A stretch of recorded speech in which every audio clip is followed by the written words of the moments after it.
Welcome back to New Orleans. It's Radio Row at the New Orleans Convention Center. Super Bowl 59 taking place this Sunday. Kansas City Chiefs taking on the Philadelphia Eagles. And we are thrilled to have one of the legends when it comes to sports talk radio join us here at Radio Row, Christopher Mad Dog Russo from Mad Dog Sports Radio Channel on Sirius XM. Pal, it's nice to have you back. Oh, it's a pleasure. You've been here at these games for a long time. Robert, you've worked hard. Good for you. 23 years. But you know 23 years, wow. You know what that cracks me up, though, is like there's a real connection between the Mad Dog and Vancouver. Because when my good friend David Pratt, my old co-host, 94 Stanley Cup Finals, there's a few exchanges. I was there with you and David. You guys were on each other's shows. I don't remember that, but I was in Vancouver that whole week, and the Rangers. That was a very good series. Obviously, Canucks down 3-1. I went back for Game 6. Yeah.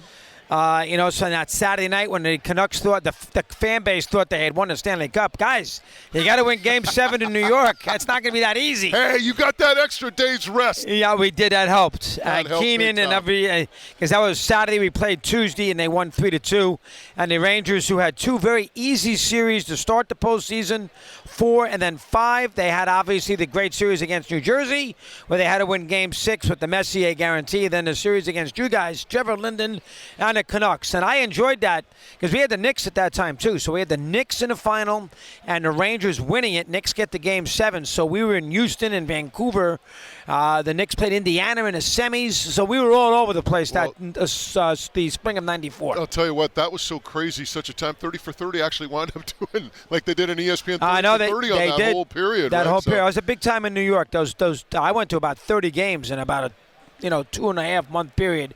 And remember, the Rangers played the teams. The Knicks played the Nets, and the Rangers played the Devils, and they played the Islanders. So you had the other New York teams that are not a big deal, but you had the other New York teams involved too. Chris Mad Dog Russo is our guest. Mad Dog Unleashed weekdays at 3 p.m. Eastern, 2 p.m. Central, noon Pacific. You can also see him Wednesdays on ESPN's First Take, where he absolutely owns Stephen A. Smith. It's fun with Stephen A. I'm telling you. Owns a little strong, but it's fun. It's fun. Hey, in my book, you own him, all right? That's just what I'm going to say right now. Hey, we can talk so many things. I want to get into baseball with you because I love baseball. I don't have an opportunity to talk to. It's not that big in our market, but High Heat, MLB Network. You do all that work. What's your thoughts on this whole Dodgers thing? Because I'm down on it. I don't like the idea that they have the deferred deal with Ohtani, which gave them situations to stay under that luxury tax and the aprons and all that. And as a result of that, they were able to maneuver and sign everybody else. I understand you can make the argument you like the one powerhouse team because then you can have a villain, but I don't like it. If you're a Pirate fan, you like the idea that the Dodgers will start the year with a $372 million payroll. They signed Tanner Scott. They needed another reliever for $72 million. Really? They made sure they got Teoscar Hernandez back. They obviously got the young kid from Japan. I mean, they Glasnow, Blake Snell. They go on and on and on. To me, it's way over the top.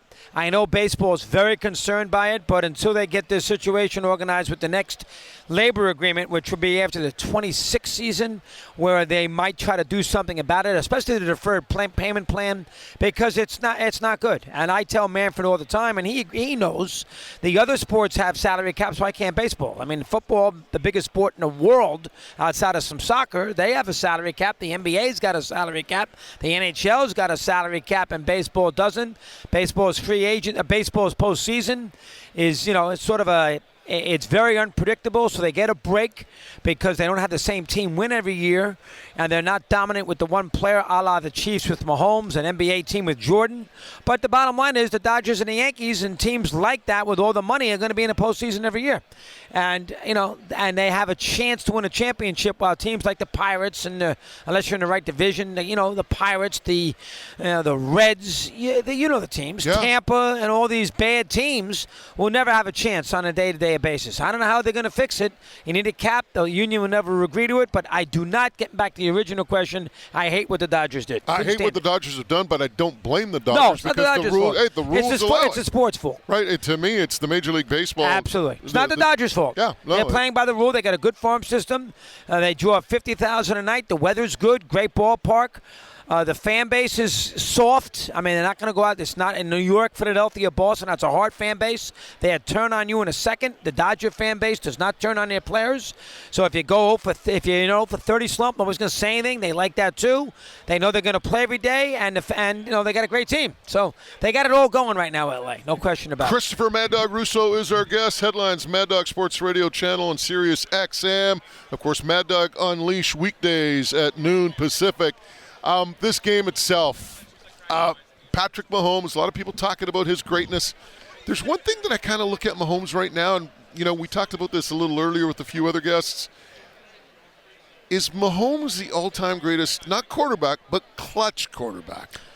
Well, 17 straight wins with one possessions would say he would be. He's had one bad half, and he's 16, 17 plus 14-3, I think.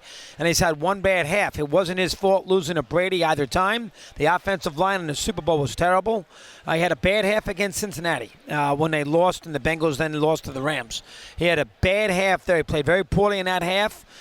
He was the main culprit, believe it or not, and Cincinnati ended up winning the game. But outside of that, and, he's allowed a bad game, bad half. I mean, outside of that, he has been just unbelievable. He makes every play. He's got a great play caller. He's got a great all-time tight end. He's got moxie. He's a great runner. I think he's the best quarterback I've ever seen because of his running ability, because Brady couldn't run. This guy runs. I mean, 3rd and 9 here, run for 11 yards. Brady couldn't do that, and he does. It's a big advantage, but he's an all-timer. Clutch, Brady was clutch too, so was Montana, and that's a difficult definition. That's a difficult word to define, but he is right there. You can't be a great quarterback without being clutch. Staubach was clutch, and he's got that clutch gene too. And the Chiefs, I can't get into them. I'm chiefed out, but the Chiefs are a tremendous team. Do you know, there's one thing that I thought about when we were talking about this topic the other day. I was in Phoenix, as you were, when the Giants took on that undefeated Patriots team. Giants scored the touchdown, I think, with about a minute left. And I remember saying to myself, that's too much time, right? And Brady couldn't navigate the Patriots to get that winning score because the Giants just came at him with so much pressure. Well, their defense was great that whole game. Unbelievable pressure. But, I thought to myself, if you gave Mahomes a minute and the opportunity that they needed, was it a minute? I didn't know it was that long. I think it was about a minute. But yeah, that's a lot of time. 45 or a minute, whatever it was. Might have been 45 seconds, minute. But I'm just thinking to myself, if you gave Mahomes that time, could he score? And I'm like, I wouldn't want to test it. Yeah, again, it's hard to knock Brady with the clutch gene because, look what he did in Seattle. Yeah. And I'm just saying, I'm thinking Mahomes would have. Possibly. Yeah. And his running ability is a huge element. I mean, he can run for a first down. I mean, and, he runs 20, 25 yards. Look what he did against San Francisco regular season. I mean, look what he did last year against the Niners. He ran 30 yards down the field when they had a chance to, when they won the game late. It was either on the drive that tied it or the drive that won it. He went right down the field. I mean, he's a great runner. He, as you said, he's got that clutch gene. I think he's the greatest quarterback I've ever seen.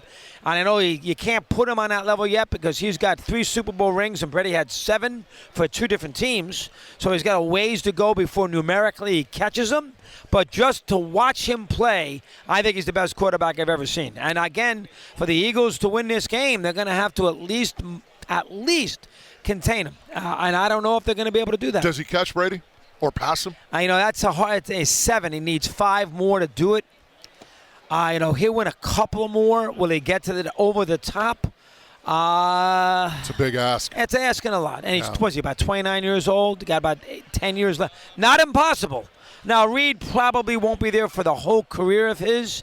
Reed will probably, another couple of years, and Reed, near 70 years of age. I can see Reed leaving. But he is going to win a few more. If the question is if he's going to win any more, he's not done. He's going to win a couple of more. Who wins and why on Sunday? A very hard game. I'm going to take Philadelphia, not because I love them. And it's also a very hard game to get into because I'm not into the Chiefs at all right now, and the Eagles are hard to embrace.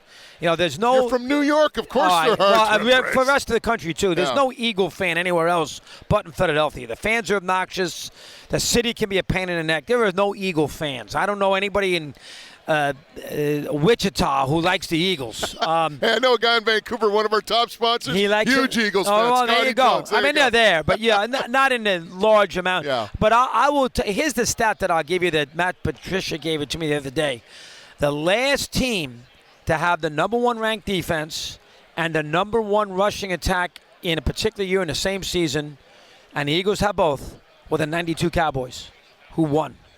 So if you have the best defense and you can run the ball, chances are you got a hell of a chance to win. And here's the other thing you'd probably say about Philadelphia. Last year, 2 years ago, they lost by a field goal and didn't have Barkley. Now they have him. So I guess reluctantly, I will take Philadelphia to win the game.